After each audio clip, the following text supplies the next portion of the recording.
Hey, what's going on, everybody? Michael back at you guys with another episode of Veteran Soldier to Civilian. All right, we got my man Rooster with me today. How you doing, bro?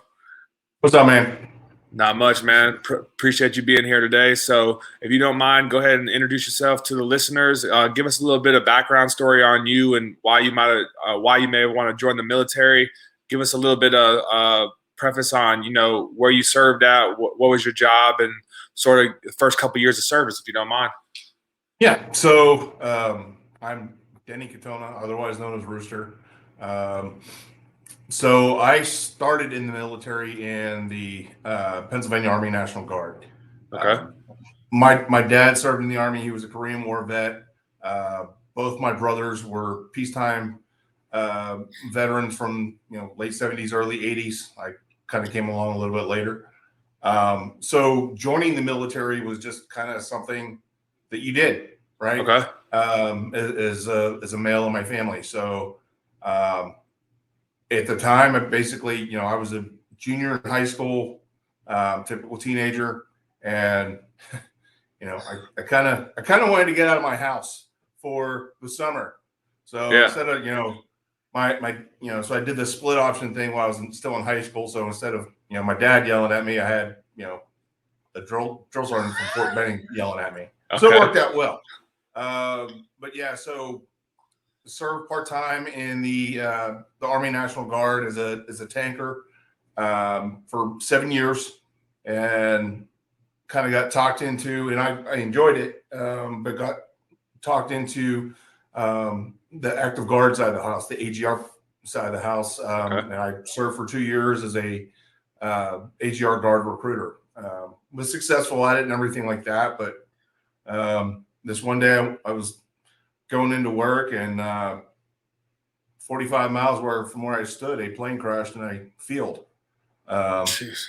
in Shanksville, Pennsylvania. So, and my boss's my team leader office was in the Frieden's National Guard Armory, and that's where they took all the wreckage and stuff. So, Oh, wow. um, at the time I was 24, 25 years old. I felt I was a little bit, too young and dumb and all that type of thing to, sit behind a desk at that point. So I transferred to the regular Army. I went into the recruiter's office, said, "Hey, I want to stay a sergeant. I want to stay a 19 kilo. I want to go to Germany." And they're like, "Well, how bad do you want to stay a sergeant?" So I ended up reclassing into chemical with a great determination waiver. Stationed at Fort Polk, um, deployed with 83rd Chemical Battalion, Southern Chem Company for the invasion. Then came back, PCS to Fort Hood, got assigned to 710 Cav, deployed with them in 0506. Came back, went up to Aberdeen for 11 months on a compassionate. Came back down to Fort Hood, spent another 2 years at Fort Hood, and then finished off my career in Hawaii, and basically my knee said you were done, and so I was done. So I got out on a medical discharge in 2012. Okay, so man, you had a wild ride because you got AGR, which is hard to come by, right? Yeah, That's like a pipe dream for most. And then you say, you know what? Let me just give this up because I got to get active and do something different. But yeah, I got a surprise for you. You're gonna take this 74 Delta or whatever that yeah, MOS was. Plus, you're going to Polk, brother. yeah, Congrats. yeah. It was like, and I mean, I had it cake. I mean, I was AGR in my hometown. Yeah, that's wild, man. So special duty pay, BAH, BAS. I was Woo. recruiting out of my old high school as well as, the other high schools in the area. So I knew a lot of people. Yeah. So, and I'm like, you know what? I think I want to give all this up and, you know, join the regular Army. But, I look at it this way. Had I not made that decision, my life would have turned out completely different. Yeah. That set me on the path that I've been on. So, while it may have been probably a step back in my military career, for my journey, it was a step ahead. So it's kind of the way I Yeah, look at it. you didn't. Yeah, you got to go through everything that you did to get where you are. So at least you got to do a happy ending at Hawaii. I mean, was it pretty nice out there for you? Did you like it? I mean, I'll be honest. I kind of ran out of Aloha after about 4 months. Okay. Um, I mean, once you Yeah. do the touristy stuff and all that type of thing, um, you're in a area where you were locked in and you can't, just drive home or anything because you're in Right. the middle of the Pacific Ocean. And then, just the cost of living was, a lot higher over there versus on the mainland. So, I mean, I enjoyed it. It was, gorgeous state and everything like that. But it was definitely not complete, tranquility and paradise, if you will. Right. Um, Did you ever do the Stairway to Heaven? That thing that they had that like it got roped off, but it was like that crazy hike. Did you ever get to do that? no, by that time in my career, like I said, I had bad knees and everything like that. So yeah, that dog don't hunt. How many years did you end up doing that when everything was said and done?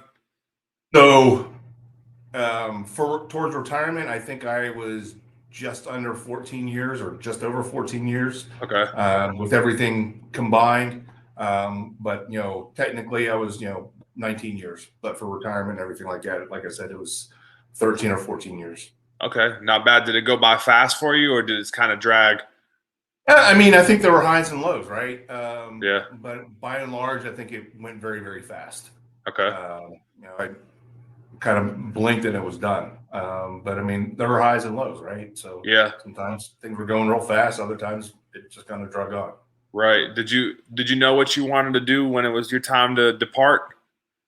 Not really. I when I was getting out, and when at least at that time, when you went through the MEB process, you basically, you go through your physicals and everything like that, and you find out it's approved, and then your orders can come in, 30 days, 45 days, 60 days. You don't know, right? And Yeah. then you have so much time to clear. And then with, permissive TDY and, leave and everything like that, it was very, you didn't always know how much time you had, right? So I basically got my discharge orders sometime in April, and then I was off island the beginning of May, like May 18th, So something you like had a that. couple weeks at best. Yeah. So I mean, initially my plan, I was going to get out and go to school, or possibly go to work in the chemical plant doing hazmat. Okay. Uh, and as I was, I just got done out processing, got my 214, posted on Facebook. Hey, got my 214. Yeah. And a buddy of mine that was stationed with at Fort Hood the second time, he called me up and was like, "Hey, dude, send me your resume. I may be able to get you a gig doing IT project management." I'm like, "What the hell's a project manager?" Right? And well, you're going to be building servers. I thought a server was somebody brought me my beer at a bar. And I'm serious as a heart attack. That was Yeah, I believe. I literally hear the you. conversation. But I was, and my wife just landed a position with her old employer in Austin, and so we ended up settling in the Austin, Texas area, and I started out doing project management, and I've kind of graduated onto customer success management or client services management, however you want to call it, Okay. in the IT industry. How'd that transition go for you? Because obviously you weren't really turned on to that industry at the time. Was it rough? Was it easy because you had a friend in it? Was it combination of both? Well, so from a discipline perspective, the project management body of knowledge. That's how people go and get their PMP and stuff like that. Right. That's based off of the MDMP process, Okay. right? So it's STEM for that. And I was, a battle staff qualified, split my time between time on the line and time in the 3 shop. So I was well versed in that process. So I was able to leverage those basic concepts of MDMP and apply those to project management. So that portion of it wasn't as hard. I mean, from a technology perspective, I mean, yeah, it took a little bit to catch up and understanding all the different things that needed to happen in order to deploy a server for a customer and that type of thing. But the basic fundamentals of how to manage a project, I've been doing my entire career. So Right. So did you have to work on any certs when you had to do that Security Plus, A Plus, Net Plus, anything like that? well, I mean, from as a project manager, you're not putting fingers on keyboards, right? Okay, so you don't need You're that. not, you have uh, OS engineers to deploy the servers and everything like that. So basically, I was managing the madness, right? Saying, okay, I need someone to build the server. I need someone to configure backups, install tools, hook up a network. All those various things. So I had to understand what resources were needed, and then apply them accordingly in my project plan. So again, it's managing resources. It's you can look at it as a like an execution matrix or even a 5-paragraph op order, right? Yeah. Just understanding these, this is where you are, this is where you want to be, what steps need to occur in between here and there in order to get there, right? And then what risks are you managing along the way? So it's, like I said, what I did from a soft skill perspective applied very well to what I do in the civilian world. Okay. Yeah. Sorry, I misspoke on that. I had it mixed up. But so yeah, you did it on the civilian side. You're doing, hey, we got to get these benchmarks. We got to meet these quotas and stuff like that. You were doing all the PMP. I got you now. Sorry about that. So how'd you like it? How'd you like coming out of out of the military, and then obviously your knees were banged up, so you weren't like probably doing the same stuff you're doing physically that you're doing on the line unit. But how'd you like the transition? Did you feel like it was missing something? Was it cool at first, and then it got kind of shaky, or has it just been smooth sailing, or how'd it go for you?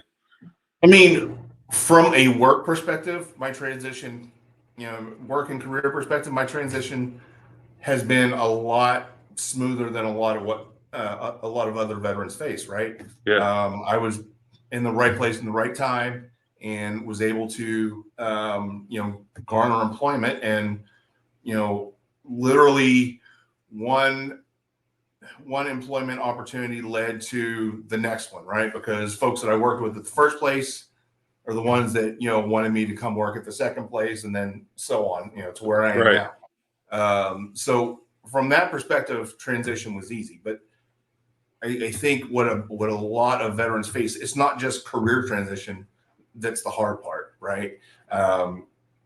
Because it's more than just the military is a job. It's the military is a culture. It's the military is an identity, right? I mean, I was staff sergeant Katona for a long time, right? Or so turning that off and giving up that identity, right? Because I had done it for so long, and even cats that just do one term, can face that as well, right? It's not just your careerists, but that was the harder part, right? So, a couple years before I got out, I, ended up, started riding motorcycles, right? So, and that was really just because when you PCS to Hawaii, you can ship a motorcycle in your household goods and not as a vehicle. So, I was married, so needed 2 vehicles. So that's why I started riding. That's literally why I started riding. And I developed, an enjoyment for that. And I ended up getting involved in, the veteran club scene for a number of years. And I mean, I enjoyed it. I didn't necessarily skip a beat so much from having, like-minded folks around me, right? But truthfully, for me, and I in no way, shape, or form am throwing any shade to that culture. Yeah. It was trading one uniform for another. Right. That military mindset, that being that being that guy, right? Being that NCO, I'm just called. That's how I got the name Roosters, being in that culture for a number of years. Right. But it was one uniform for another. It wasn't really necessarily growth, right? For me, Right. but I kind of, it was when I joined the club in Hawaii. It was very different. That scene was very different from what I experienced here in Texas, right? So there's definitely things that go on in the community that um, doing the vets helping vet mission that a lot of veteran clubs have. It was not always paired up with some of the circumstances in the community, and I ended up stepping away from that.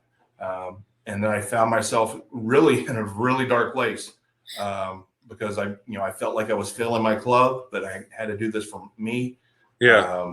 And then I had, my wife and I had issues, um, with conceiving a child and everything like that. So that thwarted identity, as well as feeling like kind of like a burden, to my wife, to coworkers, because I had conflicts at work, because by and large, mentally, I was still that dude, right? Right. And you have an issue with a peer in the military. Sometimes, like, come on, we're gonna take our tops off. We're gonna go to the woodlot, right? Exactly. Exactly. We're gonna hash this out.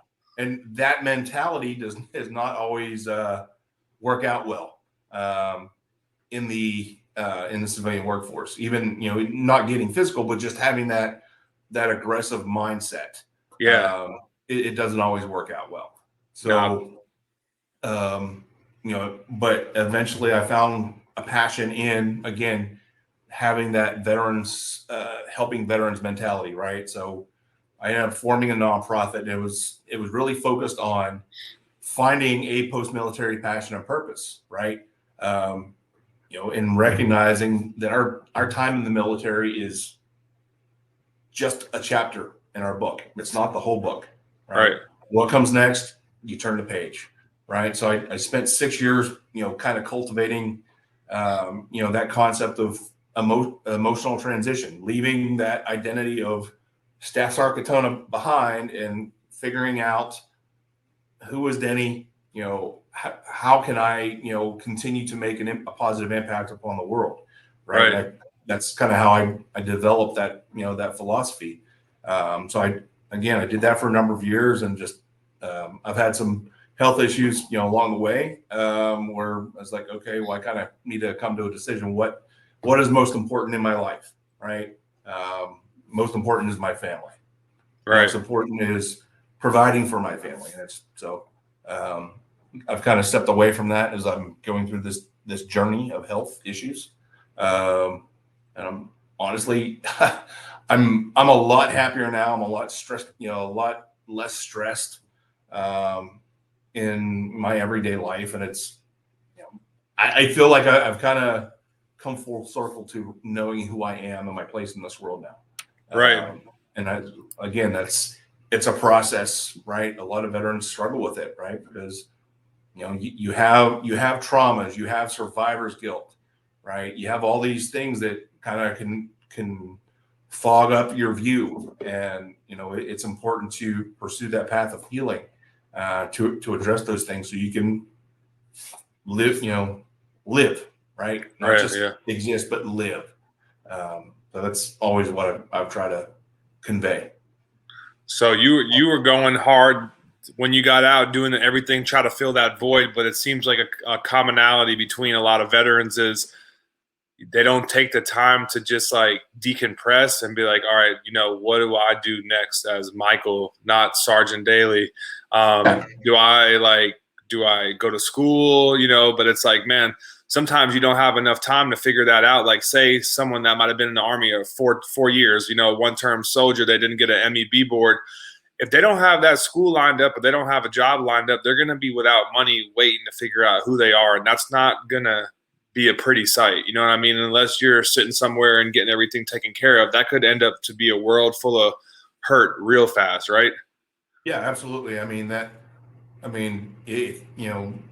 barring the medical, MEB stuff, if you need to have a plan. Seriously. Um, I mean, for real, and you need to backwards plan. I was planning on being a career soldier, right? So, Yeah. I went in saying, okay, y'all need to fix my knees, um, and come out with the doctor saying, well, you know what, you need your knee replaced, but you're too young, so we're just going to go ahead and process you for a medical discharge. So there was no plan, Right. and there's no way to backwards plan because I didn't know, was it going to be 4 months, was it going to be 8 months before I got out, right? So when you're in that type of situation, it's a lot harder to backwards plan. But yeah, I mean, you got to always have that plan B, for getting out. Yeah, and you had the benefit of having a network, like you got that friend to hit you up. I mean, it seems like there's some of that going on, then there's none of that going on, but it's like what if you never heard from him? It's like who would have known, because you only had a couple weeks turnaround to be like, hey, you're done. This is your results. Did you end up getting like a VA rating too before you got out? Did you have time to take that and Yeah, I take mean, care of that? yeah, that was part of the discharge process, Okay. was getting that VA rating and everything like that. And I think when I got out, I was at like 70%. But like I said, my initial plan, we were going to move to the Gulf Coast and live with my in-laws, and like I said, work in a chemical plant doing hazmat, Right. right? So while we got on our feet, but I mean, getting out with bad knees and having to work in 12-hour shifts, in a plant doing plant work, that would have been pretty challenging. Yeah, you're not really getting away from something that you're trying to mitigate. You're just going right Yeah, back into the suck of it, pretty much, just not with a exactly. uniform on. So, Exactly. uh, what was one of the major things that you wish you would have known, like before all this happened? Like, was there something that obviously the planning is major.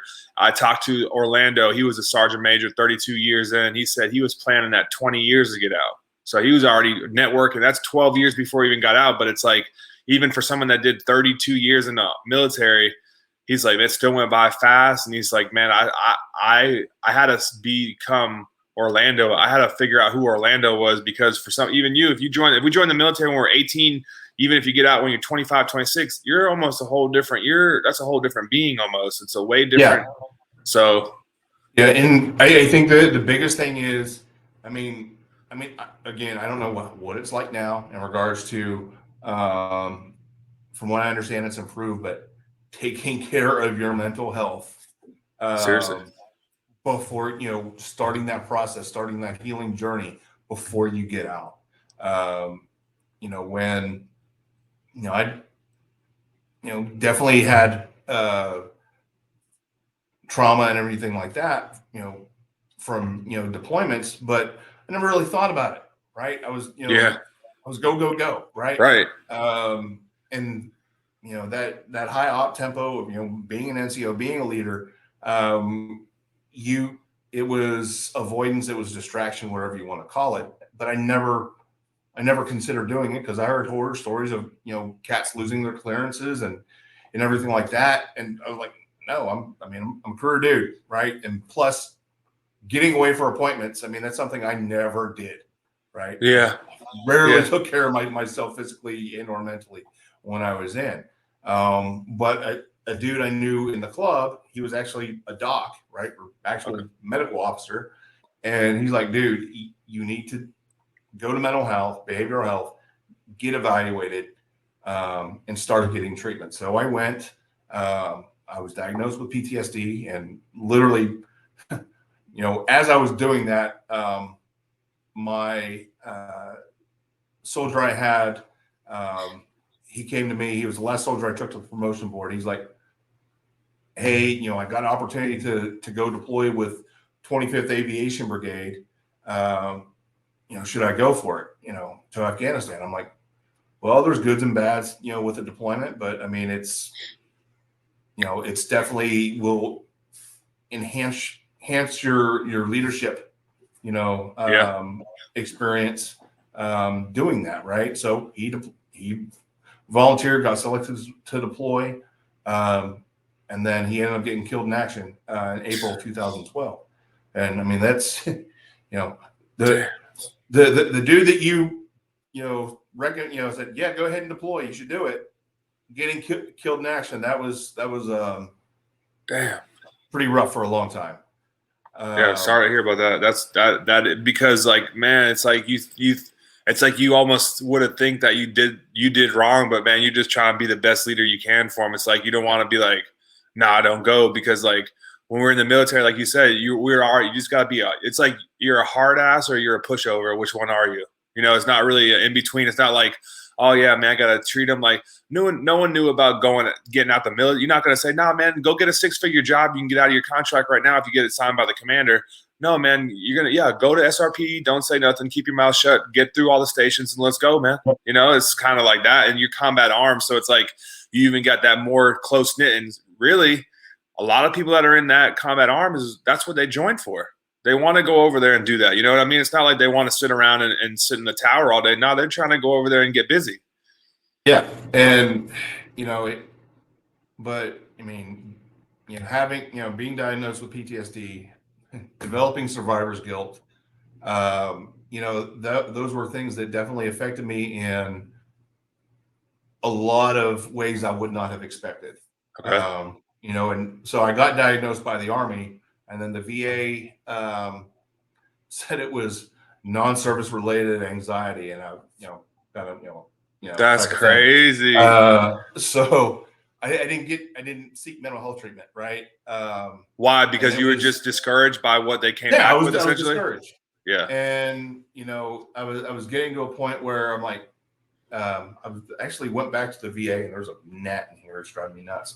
But I went back to the VA to get my knee looked at, right? Because I was continuing to have issues with my knee, and and how you go in for an appointment and they ask you the standard questions, do you feel like you have PTSD, this and that? Yeah. I'm like, well, according to y'all, I got non-service related anxiety, and that's unreal. But the care providers, they're like, what? Are you serious? Right? And then so they literally walked me from the medical the medical doctor's office down to the psychologist and the psychiatrist, and I talked to them, and they're like, yeah, you meet the criteria. And then they provided me the standard pharmaceutical cocktail for treatment. And someone I knew at the time had gotten treatment through an organization called the Corporal Chad Olichlager Foundation for PTSD. Chad was an active duty Marine, was diagnosed with PTSD, taking his meds as prescribed. He had a toxic reaction to the medication. Wasn't an overdose, wasn't mixing with alcohol. It was just a toxic reaction to that medication. And homeboy was like, did they prescribe you a coffin too? Right. So I ended up getting, going through the Chad Olichlager Foundation to get holistic treatment for my PTSD. I underwent EMDR. And that enabled me to process a lot of that wartime trauma. And then, over the years, I've gone back to try to process, my survivor's guilt, and as well as, other different traumas, throughout my life, I've gone to address with that modality. So there is, I truly and firmly believe there is a way to heal from your trauma. You don't have to live with it. You don't have to cope with it. You can heal from it. I view it as an injury, right? They're not demons in your head. Yeah. Right? I have a very firm stance on, the language that we use when talking about mental health, right? I don't call it demons in our head. I don't call it a mental battle. It's an injury. It's an injury that you can get treated. You can either stick a Band-Aid on it, right, and let it continue to, the wound to completely continue to kind of blood seep out. Yeah. Or you can get that pressure dressing, get those stitches, and heal from it, right? And I'm a firm believer in, seeking holistic healing. And it's not just healing from the trauma, the things we talked about, identity and belonging, as well as feeling a perceived burden, perceived burdensomeness. Um, because I had one attempt when I got out, after I got out, right, and that was after I processed that wartime trauma. But I still had issues with identity, still had issues with feeling like I was a burden, right? So that, after that, kind of understanding that I needed to find a post-military passion, right, as well as applying like resiliency training, right, that MRT stuff from the Army. I mean, I was a master resiliency trainer, and after coming out of that, because as I mentioned, one of my biggest issues was not having a passion, feeling like a burden to my wife, for us not being able to have a child. By the grace of God, right? I mean, I'll tell you about. I mean, I'm okay talking about it. Yeah. Basically, I took a motorcycle trip across country to go home from Texas to Pennsylvania. It was my plan to, when I stopped for the night on the way back, after I helped my brother kind of close out my parents' estate, I was going to stop. I was going to pull out kindness, put it in my mouth, and boom, right? While I was up in Pennsylvania, a buddy I was in the club with in Hawaii, he got out and was in Pennsylvania. I visited him. We ended up putting big ape hangers and metal grips on my bike while I was up there. And so on that ride back, when I stopped for the night, metal grips on a big V twin Harley, I developed temporary neuropathy in my hands. Okay. Right? I lacked any and all tensile strength in my hands. So I was literally up in my hotel room, had my pistol in my hand, and I did not have the physical strength to squeeze the trigger. That's the only thing that saved me, right? Yeah. And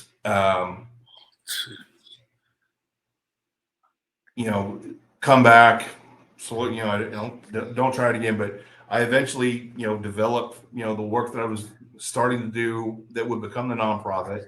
And what, 3 or 4 months after this, that attempt, my wife tells me that she's pregnant with our son. Wow. Right. So all these things that were weighing me down, right? And that's why, you hear it's a permanent solution to temporary problems. That's 100% accurate, right? Yeah. That decision is often made under the fog of trauma, of survivor's guilt, of, those feelings of thwarted belonging and perceived burdensomeness, but it's a skewed decision, right? And fuck me running, I would have lost out on a lot. Had I been successful, right? Yeah. And my interactions from that time to present, right? Any interactions that would have, that have happened would not have happened. Yeah. Right. And you would never even realizing that it's realizing that our presence and or the loss of our presence has known and unknown effects on everyone around us. Right. And I'm a firm believer that, suicide is not an end to the pain. It's a transference to every one of those around us. Right. And I think if that message really would sink in with a lot more folks, the numbers will go down. Right. Yeah. But I think we fostered this culture of, what happens when, we see someone, in our veteran network on social media, takes their own life until Valhalla. Yeah. Right. Newsflash. It's too late. It's too late. Yeah. It's too late at that time. That's not how you get into Valhalla. We those of us that are left behind try to destigmatize the act of suicide rather than destigmatizing seeking healing so that doesn't occur. Right. And we do it for our own comfort. Right. But at the end of the day, the decision to do that, it's a decision focused on our own pain. right? And again, it's often fogged by, we can't see, right? We're under the fog of our own trauma. It's like riding a motorcycle on a windy road in the fog, right? You can't see the curves, you can't see anything in the road, Yeah. right? And you hit that branch that you could have easily avoided or gone over appropriately, and it throws you off your bike, Right. right? And that's what we have to come to realize. It is a decision, right? And ultimately, the only person that's responsible for that act is the person committing it, right? Yes, sir. And that's that's a hard truth that a lot of us have to come to terms with, I think. Well, yeah, that's not going to really get you. You're going to be gone when that's over. You don't have a chance to say, "Oh, I had a bad day. Let me go ahead and just get on Yeah. the high horse and get going." Because we all have bad days. It's like, dude, like I'm sure you had them just as much as I did. Just the whole thing, like you just said, just transitioning out and just trying to find your worth and your well being somewhere. That's already hard enough, man. It took me, dude. I must have had like 15 jobs when I first got out. I mean, working $12, $15 an hour. You're like, man, I'm done with this. You in the Army, you can't leave. That's the beauty of a civilian job. There's another job waiting for you somewhere. You promise you that, if you really want it. But you're definitely right, man. Like I've known a couple people that have taken their life, and it's unreal, man, to think like why they come to that conclusion. And then you just feel like, damn, I just talked to them like not that long ago. Like, why didn't they say nothing? But it's like you probably honestly weren't saying. I don't know. I'm not gonna assume, but let me ask you. Let me rephrase that. Like, what did you do with when you were feeling like that? Were you probably, man, there's no way. Did you tell your wife? Did you tell your friends? Or like, if you did, you probably would. I don't know. I'm curious to hear. My wife had no clue. Yeah. My best friend at the time had no clue. My family had no clue. Right. Right. And it would have devastated them. Right. Oh yeah. When when I told my wife, this almost happened. Right. I mean, she developed her own trauma from that because Yeah. of what I almost did. Right. I mean, that's, and it's a horrible thing that we don't, when we're in that, headspace, we don't think about the repercussions of our actions. Right. Yeah. We can't see past our own pain. Right. And that's, as human beings, as Americans, whatever, we are connected to one another. Yeah. And our being there and then our absence is felt, whether we actually see that or not. You're right, man. Like you gotta think about in something you're being selfish if you actually choose to go that route. Because like, what if you had like your wife, your mom, your dad, your friend? Man, people would be so hurt. You know what I'm saying? If you did that, like you wouldn't even know because you'd be gone. Well, I don't think. I think. Let me. I'd like to frame it like this. I All don't right. think the person who does that, who takes their own life, is trying to be selfish, right? I think Yeah. the act itself is the actual act is the selfless act, but it's often committed by unselfish people. It's an act often committed by unselfish people, right? Yeah. Again, you're not, you see 2 feet in front of you. You can't see past your identity issues, your belonging, your feeling like a burden issues, your wartime trauma, Yeah. childhood, complex trauma, survivor's guilt.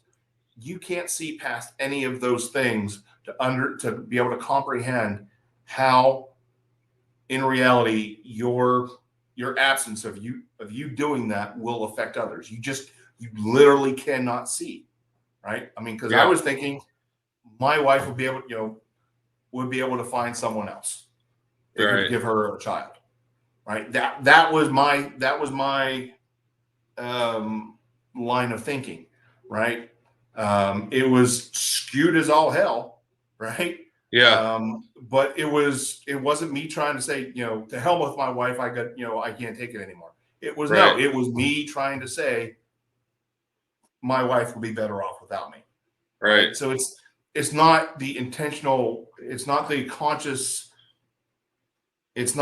selfish act, right? It's a matter of you not being able to see the repercussions of your actions. Right.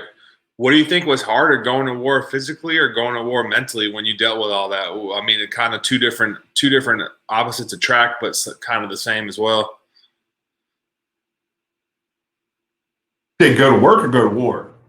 I guess go to work would be bad, but now go to physical war or just go to the mental war that you dealt with. What affected you more?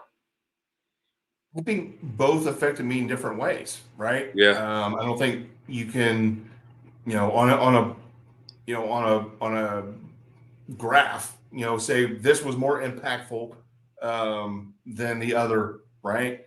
yeah, Because I think that each person's experience is different. Depending on how much time they spend outside the wire, the things they encounter, everything like that. I think it's you each struggle, right? Is can be difficult in its own way. So I don't want to downplay one over the other. no, that's true.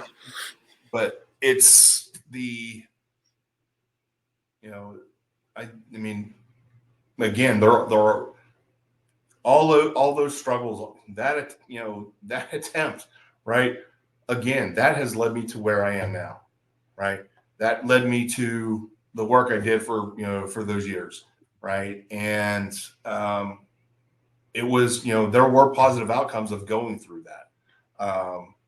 And it, and I'm, fortunate to where, neuropathy, lacking tensile strength in my hands. But modestly, we affected the lives of a lot of different folks in a positive way. So, I'm truly thankful that things did not play out differently.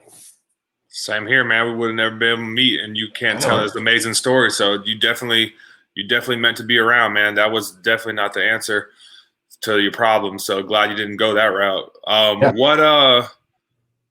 What's something that you wish you would have known before you got out the service that you could probably share? Oh no, actually, let me rephrase that. I want to ask you about the nonprofit. What would be some recommendations or like your advice from going through those 6 years of like nonstop, grit grind? I don't know what that even looks like because I've never done it, but I'm curious to hear what you have to say about that. If anyone's out there listening or in the service that may want to go that route, what's your take on that? In regards to running and doing nonprofit work, Yeah. volunteer for someone else. Okay. Everybody has an idea of, oh yeah, I'd love to do a nonprofit.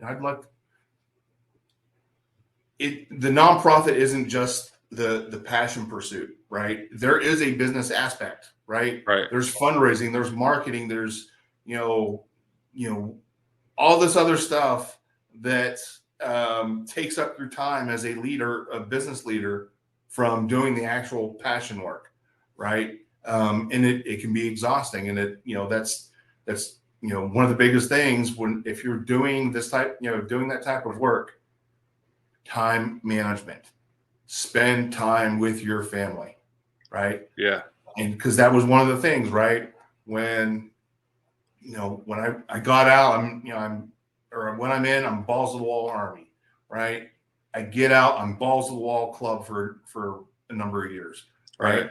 And then that ends, I'm balls to the wall doing nonprofit work. Yeah. You never stopped.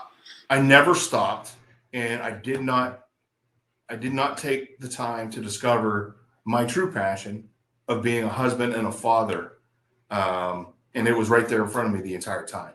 Right. Wow. And it literally took, I was diagnosed with this intestinal malrotation birth defect in 2019 at age 43.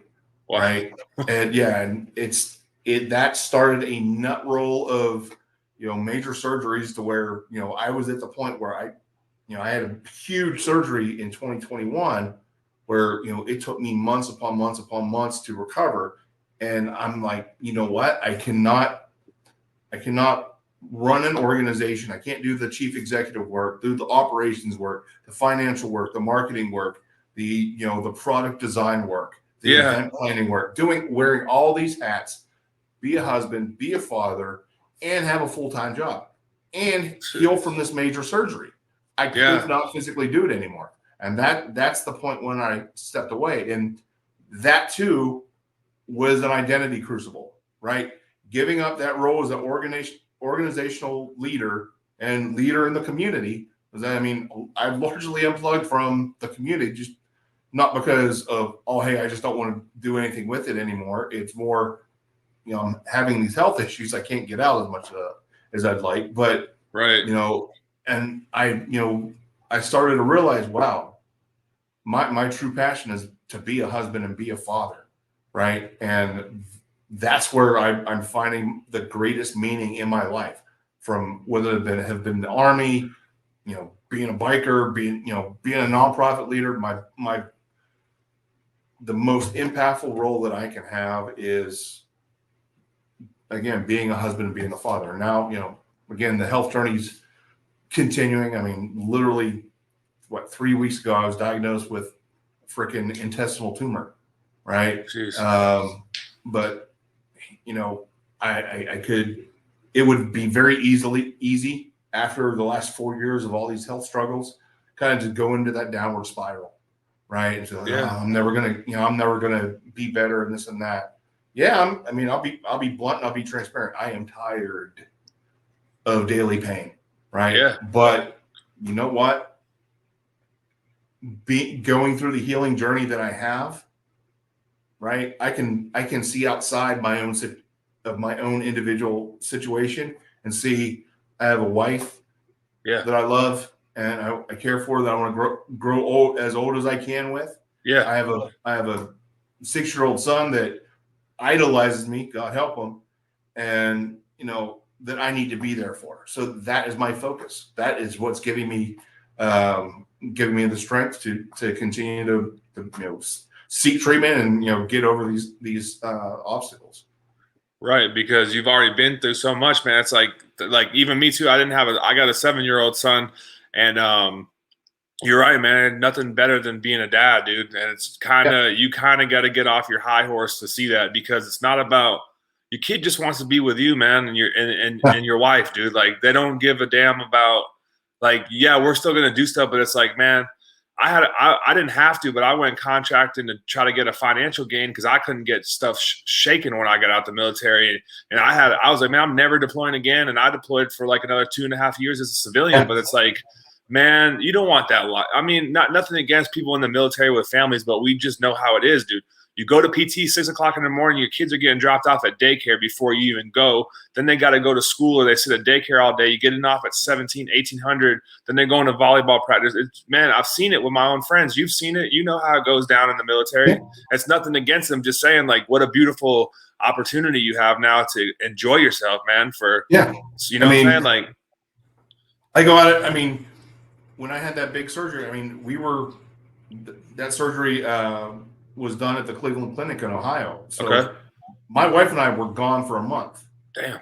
One of my biggest obstacles was being away from my son for that long, right? And I mean, I travel sometimes for work, and I can't stand leaving my son for 3 days. Yeah, right? Same, man. Same. I cannot. I mean, where I'm at mentally now, I mean, I'm not saying it's better or worse. I'm just saying I don't know how I would be able to handle being away from my son for 12 to 18 months. Now you're used to it being there all the time. You started a pattern of always present. Now, when people are in the military and they end up having these kids, some of them might get accustomed of leaving them with the grandparents or the aunt, the uncle, the friends. But it's like, damn, man, that's a rough one, man. That's a rough. Even to have a marriage in the military is tough enough.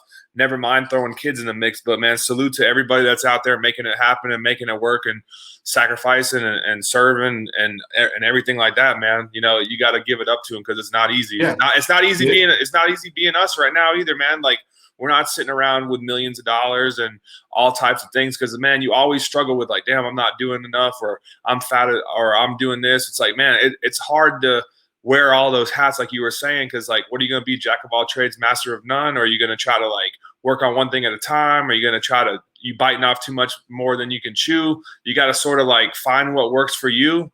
and just go with it, man. You can't be scatterbrained and do a million things at once. Maybe a few people can, but focus on your family, your health. If you don't have your health, you don't have nothing. You know what I mean? So it's like you just got to get our priorities straight. Same thing with me. So what was your favorite place that you went in the military? And it's ironic because Don't say Polk, man. no, I'm not gonna lie. I liked Fort Polk, right? It was a small post. Yeah. You didn't have a lot of traffic. It had just enough night spots, to go out to and everything like that. If you went, New Orleans and Baton Rouge were close enough. There was outdoor recreation stuff. I enjoyed it. I'm not gonna lie. I'm That's probably cool. one of the people that, hey, I like Fort Polk, but I think that, even though the black eye that it has, but Fort Hood, it was it's where I went through a lot of shit. Split up with my ex-wife, and that's also where I found my wife now, right? And we've been together for about 16 years, be married for 15 this fall. But Texas, became home, right? And I do laugh because they renamed it to Fort Cavazos, and Yeah. I know that 3rd CR and 1st Cav Division are like, let's just call it Fort Cav, right? Yeah. But no, I enjoyed Fort Hood. I mean, it wasn't an easy duty station, but Texas became home, so it felt like home. It grew on you. Yeah, that's not bad. How would you describe the Army and your military service in one word? Defining. Defining. A good one. What's if you could talk to your younger self, or I mean just anyone out there right now, what would you give yourself, or young soldier, old soldier, doesn't even matter. What would you give them as a pep talk? Make sure you don't hit potholes when you're running. Hey, don't beat your. We were talking about the other day. Don't beat your wife. Don't beat your spouse. Don't drink and drive. The old safety brief, man. Just go down the thing. My safety brief I would give soldiers, I'd be like, all right, everybody, hold out your wrist. Look down at your wrist. See that imaginary bracelet? WWSSGKD. What would Staff Sergeant Katona do? You're out on the town. You're about to do something. Oh, I might get in trouble for this. Should I do it or not? You look down at that little bracelet and you make the right decision. And but no, I mean, right, good decisions, bad decisions. Again, I mean, I'm happy where I'm at. Yeah. Minus cancer. But where I'm at now, that is the result of good decisions as well as bad decisions, right? So I mean, it's the best advice I could say is just keep going, right? Yeah.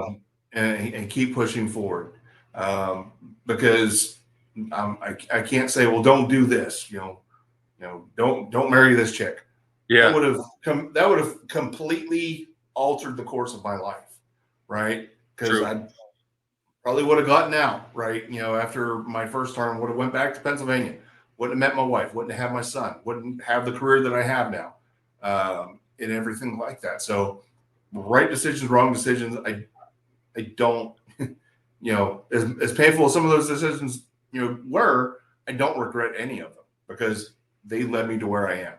Right. No, that's a great way to put it. I was going to ask you one more thing. Is your wife happy that you're out? Oh yeah, I mean, like done with doing the nonprofit stuff. I mean, no, well, all of it, I guess. I mean, I'm sure she was a ride or die, but like, I'm sure all that stuff weighs in on your time. Yeah. You're doing so much. I mean, I met my wife in 2007, and then I ended up getting out in 2008. Right, so minus a deployment to Japan for Operation Tomodachi, she didn't have to go through any of that. Ended up getting out, but she did support me through my time at a motorcycle club. She did support me during my time running a nonprofit. And you're absolutely right. My wife is a ride or die woman. And, you know, I think she's thankful that I've finally found true focus on the most important things in life, and that's family. And so I think I'm sure she wishes I probably would have done things differently along the way. But again, you know, each decision has, you know, that butterfly effect, right? Yeah. So I can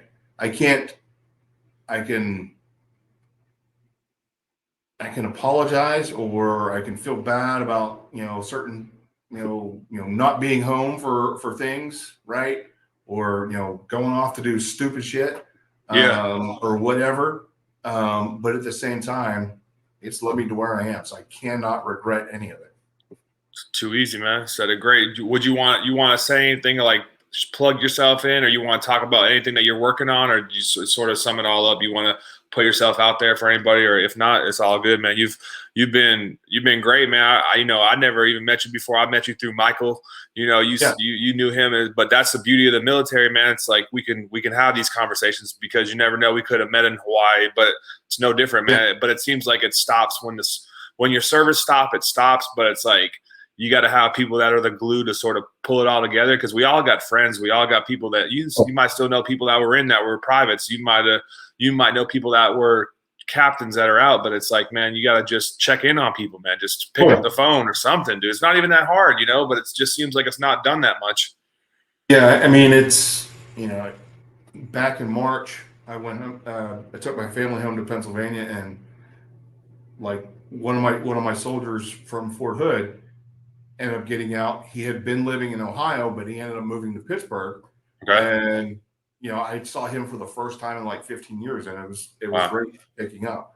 And one of my soldiers from Fort Polk, he lives up in near Colleen, and, you know, we see each other every now and again. I have, you know, some of my old command sergeants major that live close by. I see them, old first sergeants. But yeah, I mean, and actually Mike, I know through the veteran community. I met him, you know, as, you know, what, 3 or 4 years after I got out. Okay. That's cool. But yeah, so, yeah, I mean, I totally forgot the fucking question you asked. Yeah, I don't know, man. I don't know. Something along those lines, man. It was I think I was at. I don't know, man. We got it all. We got everything. You want to say anything else, man? You can say plug. Yeah, plug. Your plug. Yeah, there you go. What you're working on? What's your plug? If you know someone wants to find you, we can. If you got links, we can link it in the YouTube too when we post the video as well. Okay. Yeah. I mean, I'm not really too active. I mean, like I said, my focus is family, career, and health right now. Yes, sir.